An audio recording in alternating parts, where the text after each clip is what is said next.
ಹೆಚ್ಚೆ ಹೋದೆ ನಾನು.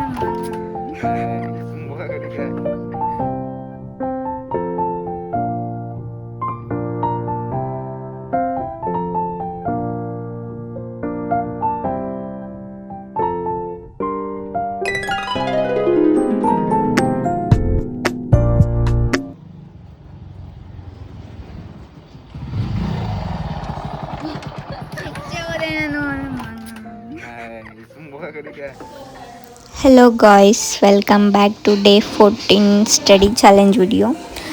Let's stay consistent, keep learning and move one step closer to our goals. Actually ಏನಂದರೆ ಇವತ್ತು ಮನೇಲಿ ಯಾರೂ ಇರಲಿಲ್ಲ. ಸೊ ಮನೆ ಕೆಲಸ ಎಲ್ಲ ಸ್ವಲ್ಪ ಮುಗಿಸಿ ಹಸು ನೋಡ್ಕೊಳ್ಳೋ ಡ್ಯೂಟಿ ಎಲ್ಲ ನಮ್ಮದೇ ಆಗಿತ್ತು.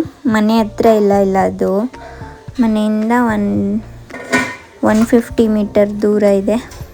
ಬಂದು ಹುಲ್ಲಾಕಿ ಸಗಣಿ ಎಲ್ಲ ಬಾಚಿ ಹಸು ನೋಡ್ಕೊಳ್ಳೋ ಡ್ಯೂಟಿ ನನ್ನದೇ ಆಗಿತ್ತು ಇವತ್ತೆಲ್ಲ. ಆ್ಯಂಡ್ ಏನಂದರೆ ನಾವು ಎಲ್ಲ ಕೆಲಸನೂ ಮಾಡ್ತೀವಿ. ನಾನು ನಮ್ಮ ಸಿಸ್ಟರ್ ಇಬ್ಬರೂ ಹಾಲು ಕರೆಯೋದು, ಹಸು ನೋಡ್ಕೊಳ್ಳೋದು ಯಾವಾಗಲೂ ಅಲ್ಲ. ಮನೇಲಿ ಯಾರಾದರೂ ಈ ಥರ ಇರಲಿಲ್ಲ ಅಂದರೆ ಅಪ್ಪ ಅಮ್ಮ ಹೊರಗೆ ಹೋಗಿದ್ರೆ ಆವಾಗ ಮಾತ್ರ ಅಷ್ಟೇ. ಸೊ ನಾವು ಕಲ್ತಿರೋದಕ್ಕೆ ಅವರೆಲ್ಲೋದ್ರೂ ಆರಾಮಾಗಿ ನಿಧಾನಕ್ಕೆ ಹೋಗಿದ್ದು ಬರ್ತಾರೆ. ಗಡ್ಬಿಡಿಯಿಂದ ಬರಬೇಕು, ಅಯ್ಯೋ ಅಲ್ಲೋಗೋಕ್ಕಾಗಲ್ಲ ಇಲ್ಲೋಗೋಕ್ಕಾಗಲ್ಲ ಹಸುಗಳಿದ್ದೀವಿ ಆ ಥರ ಟೆನ್ಷನ್ ಏನಿಲ್ಲ.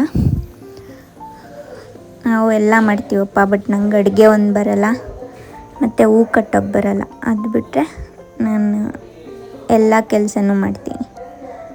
ಆ್ಯಂಡ್ ಇದು ನಮ್ಮ ಮನೆ ಚಿಂಕಿ. ಆ್ಯಕ್ಚುಲಿ ಇದು ಪುನರ್ಜನ್ಮ. ಏಕೆಂದರೆ ನಾವು ಮಾಡಿದ ನೆಗ್ಲೆಕ್ಟಿಂದ ಅದಕ್ಕೆ ಡಿಸ್ಟೆಂಪರ್ ಅನ್ನೋ ಡಿಸೀಸ್ ಬಂದು ಬದುಕಿರೋದೇ ಹೆಚ್ಚು. ಹಂಗಾಗಿತ್ತು. ಎಷ್ಟು ಸಫರ್ ಮಾಡಿದ್ದೀನಿ ಅಂದರೆ ಇನ್ನೊಂದು ಸರಿ ಲೈಫ್ ಲಾಂಗ್ ನಾನು ಮತ್ತೆ ಇದನ್ನೇನಾದರೂ ಕಳ್ಕೊಂಡ್ರೆ ನಾಯಿ ಅಂತ ಸಾಕಲ್ಲ ನಾನು. ಅಷ್ಟು ಹಚ್ಕೊಬಿಟ್ಟಿದ್ದೀನಿ ನಾನಂತೂ. ಸದ್ಯ ಹೆಂಗೋ ದೇವ್ರ ದಯೆ, ನಾನು ಕೊರಗಜ್ಜ ಸ್ವಾಮಿಗೆಲ್ಲ ಹರಕೆ ಹೊತ್ತಿದ್ದೆ, ಹಿಂಗೋ ಬದುಕ್ಬಿಡ್ತು. ಬಟ್ ಇನ್ನೂ ಕ್ಯೂರ್ ಆಗಿಲ್ಲ, ಇಟ್ಸ್ ಟೇಕ್ ಟೈಮ್ ಅಂತ ಹೇಳಿದ್ದಾರೆ. ಫುಲ್ ಕ್ಯೂರ್ ಆಗಿಬಿಟ್ರೆ ಸಾಕು. 100ಗೆ ಒಂದು 80% ಹುಷಾರಾಗಿದೆ, ಇನ್ನು 20% ಅಷ್ಟೇ. ಆ್ಯಂಡ್ ಅಷ್ಟೇ ಚೆನ್ನಾಗಿ ಖರ್ಚು ಮಾಡಿದ್ದೀನಿ ಇದನ್ನು ಉಳಿಸ್ಕೋಬೇಕು ಅಂತ. ಹೆಂಗೋ ಸದ್ಯ ಉಳಿತಲ್ಲ, ಅಷ್ಟೇ ಸಾಕು. ಹೆಂಗೆ ನೋಡ್ಕೊಂಡಿದ್ದೀವಿ ಅಂತಂದರೆ ಅದಕ್ಕೆ ಟ್ರೀಟ್ಮೆಂಟು ಅದು ಇದು, ಅದು ಕುಡಿಸೋದು ಇದು ಕುಡಿಸೋದು, ಇಂಜೆಕ್ಷನ್ ಅಂತೆ, ಮಾತ್ರೆಗಳಂತೆ. ಆವಾಗ ಬುದ್ಧಿ ಕಲ್ತಿದ್ದಕ್ಕೆ ಇವಾಗಲೂ ಹಂಗೆ ಚೆನ್ನಾಗಿ ನೋಡ್ಕೋತೀವಿ.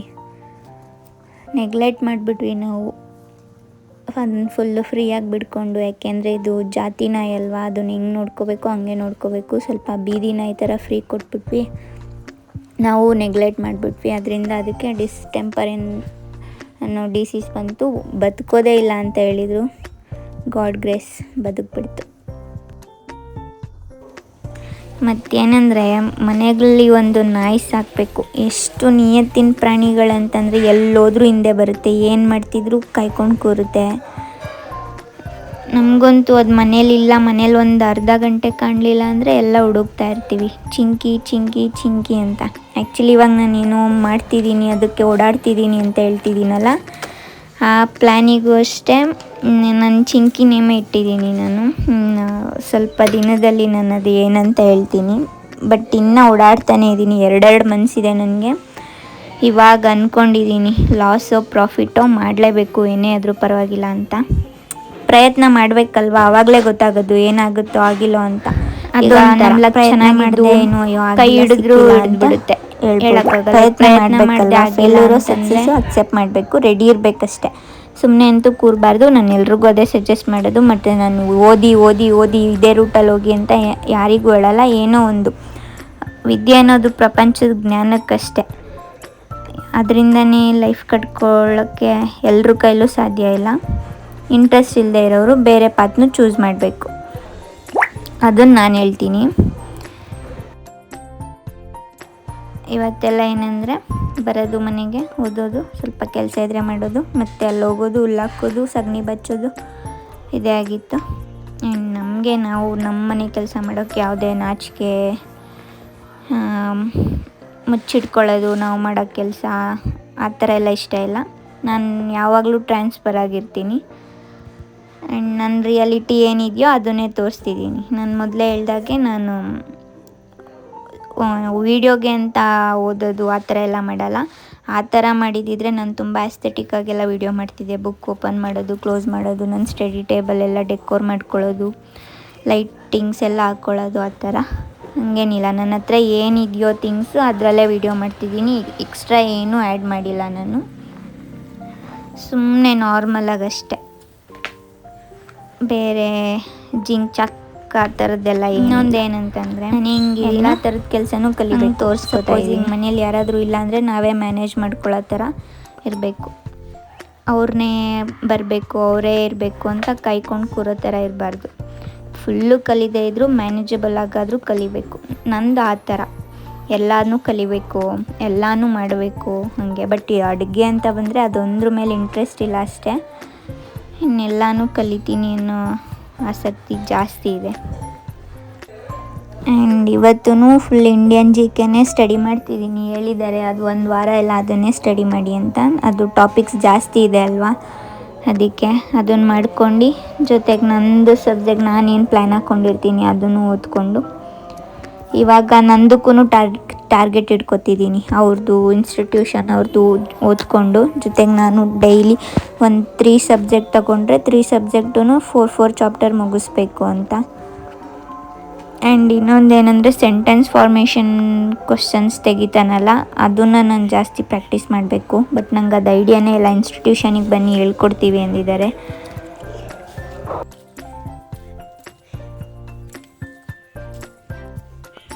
ಆ್ಯಂಡ್ ಇನ್ನೊಂದೇನೆಂದರೆ ನೀವೇನಾದರೂ ಸ್ಟಾರ್ಟಪ್ ಮಾಡಬೇಕು ಅಂತ ಇದ್ದರೆ ಲೈಕ್ ಬಿಸ್ನೆಸ್ಸು ಅಥವಾ ಏನಾದರೂ ಕಲಿಬೇಕು, ಕೋರ್ಸ್ ಆಗಲಿ ಅಥವಾ ಈ ಥರ ಬ್ಯೂಟಿಷಿಯನ್ ಕೋರ್ಸು, ಮೆಹಂದಿ ಕಲಿಬೇಕು, ಮೇಕಪ್ ಕಲಿಬೇಕು, ಮತ್ತೇನೋ ಬಿಸ್ನೆಸ್ ಸ್ಟಾರ್ಟ್ ಮಾಡಬೇಕು, ಇಲ್ಲ ಕೆಲ್ಸಕ್ಕೆ ಹೋಗಬೇಕು ಅಂದರೆ ವೆಯ್ಟ್ ಅಂತೂ ಮಾಡಬೇಡಿ. ಮತ್ತು ಆ ಸ್ಯಾಲ್ರಿ ಅಂತ ಕಾಯೋಕ್ಕೆ ಹೋಗಬೇಡಿ. ಸುಮ್ಮನೆ ಮಾಡ್ತಾಯಿರಿ. ಒಳ್ಳೆ ಟೈಮು ಅದು ಇದು ಅಂತ ಕಾಯ್ಕೊಂಡು ಕೂರಬೇಡಿ. ಸುಮ್ಮನೆ ಟೈಮ್ ವೇಸ್ಟ್ ಮಾಡೋ ಬದಲು ಏನಾಗುತ್ತೋ ಅದನ್ನು ಮಾಡಿ. ಸಕ್ಸಸ್ ಆದರೂ ಖುಷಿಪಡಿ, ಇವನ್ ಫೇಲ್ಯೂರ್ ಆದರೂ ಅಕ್ಸೆಪ್ಟ್ ಮಾಡಬೇಕು. ಪ್ರಯತ್ನ ಮಾಡಿದೆ ಅಂತೂ ಸುಮ್ಮನೆ ಕೂರಬೇಡಿ. ಮತ್ತು ಕೆಲ್ಸಕ್ಕೆ ಹೋಗಿಯಪ್ಪ, ಮತ್ತು ಸ್ಟಡಿ ಅಂತ ಇದೊಂದಕ್ಕೆ ಅಂದರೆ ಈ ಥರ ಗೌರ್ನಮೆಂಟ್ ಜಾಬಿಗೆ ಏನಾದರೂ ಪ್ರಿಪೇರ್ ಆಗೋರು ಇದೊಂದಕ್ಕೆ ಸ್ಟಿಕ್ ಆನ್ ಆಗಬೇಡಿ. ಜಾಬ್ ಮಾಡ್ತಾ ಇದಕ್ಕೂ ಪ್ರಿಪೇರ್ ಆಗಿ. ಹೇಳಿದ್ನಲ್ಲ ನಿನ್ನೆ ವೀಡಿಯೋದಲ್ಲಿ, ಕೆಲಸನೇ ಇಲ್ಲದೆ ಇರೋ ಕೆಲಸಗಳನ್ನ ನೋಡ್ಕೊಳ್ಳಿ. ಈ ಥರ ರಿಸೆಪ್ಷನಿಸ್ಟು ಮತ್ತು ಸೇಲ್ಸ್ ಫೀಲ್ಡಲ್ಲೂ ಫ್ರೀ ಇರುತ್ತೆ ಅಂಥ ವರ್ಕ್ಗಳು ನೋಡ್ಕೊಳ್ಳಿ. ಮತ್ತು ಇವಾಗ ಇನ್ಸ್ಟಿಟ್ಯೂಷನಲ್ಲಿ ಕೊಟ್ಟಿರೋ ಟಾರ್ಗೆಟ್ ಅಷ್ಟೇ ಕಂಪ್ಲೀಟ್ ಮಾಡ್ತಾಯಿದ್ದೀನಿ. ಗ್ರೂಪ್ ಡಿಸ್ಕಷನ್ ಅಂತ ಬಂದಾಗ ಸುಮ್ಮನೆ ಇದ್ದರೆ ಬೈತಾರೆ. ಅದಕ್ಕೆ ಅದೇ ಹೇಳಿದ್ನಲ್ಲ, ಹಿಂದಿ ಕಲಿಯೋದ್ರಲ್ಲೂ ಬ್ಯುಸಿ ಇದ್ದೀನಿ. ಆ್ಯಂಡ್ ನಂದು ಪ್ಲ್ಯಾನಿಂಗಲ್ಲಿ ಸ್ವಲ್ಪ ಓಡಾಡ್ತಿದ್ದೀನಿ, ಕನ್ಫ್ಯೂಸಲ್ಲಿ. ಅದಷ್ಟೇ, ಜಾಸ್ತಿ ಓದ್ತಿಲ್ಲ, ಬೇರೆದ್ರಲ್ಲಿ ಬ್ಯುಸಿ ಇದ್ದೀನಿ.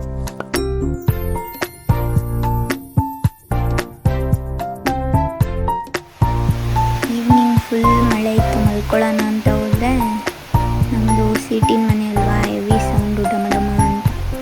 ನಿದ್ದೆನೂ ಬರಲಿಲ್ಲ. ಈ ಕಡೆ ಸೌಂಡಿಗೆ ಓದೋಕ್ಕೂ ಆಗಲ್ಲ, ಸುಮ್ಮನೆ ಕೂತಿದೆ. ಮತ್ತು ಅರೌಂಡ್ 6:30 to 7 ಅನ್ನೋಂಗೆ ಸ್ಟಾರ್ಟ್ ಮಾಡಿದೆ. ಒಂದು 2.5 hour ಅಷ್ಟೇ ಓದಿದ್ದು. ಈ ದಿನದ ವಿಡಿಯೋ ಇದಾಗಿತ್ತು. ನೆಕ್ಸ್ಟ್ ವಿಡಿಯೋದಲ್ಲಿ ಮತ್ತೆ ಸಿಗುವ. Bye. Take care, stay consistent and stay focused. Bye.